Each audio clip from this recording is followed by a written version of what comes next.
أستغفر الله العظيم، أستغفر الله العظيم، أستغفر الله العظيم، أستغفر الله العظيم، أستغفر الله العظيم، أستغفر الله العظيم، أستغفر الله العظيم، أستغفر الله العظيم. از هر چه کردم یا اله استغفر الله العظیم، از جمله جرم و گناه استغفر الله العظیم. از هر چه کردم یا اله استغفر الله العظیم،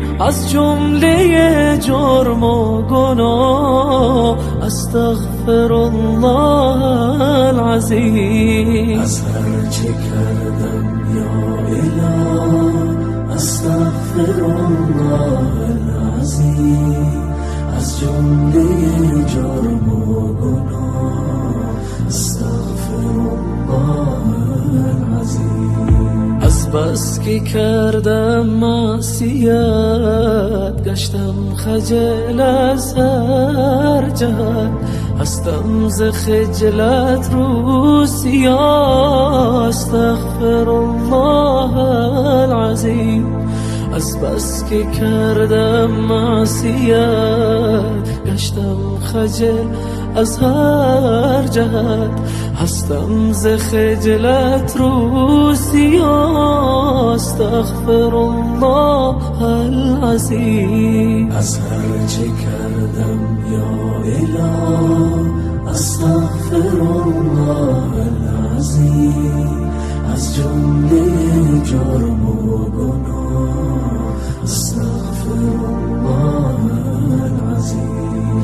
ای غافر فرد و صمد، از روی عفو و مغفرت کن بر من از رحمت نگاه استغفر الله العظیم. از ترس ایام جزا از شرم افعال تباه دارم رخی مانند کاه استغفر الله العظیم.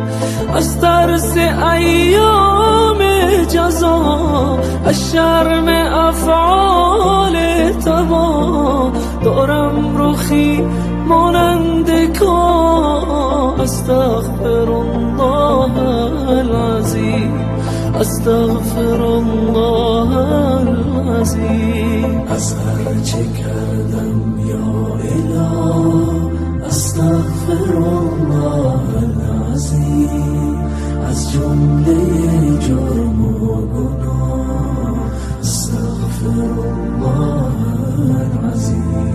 از هر چه کردم یا اله استغفر الله العظیم، از جمله جرم و گناه استغفر الله العظیم.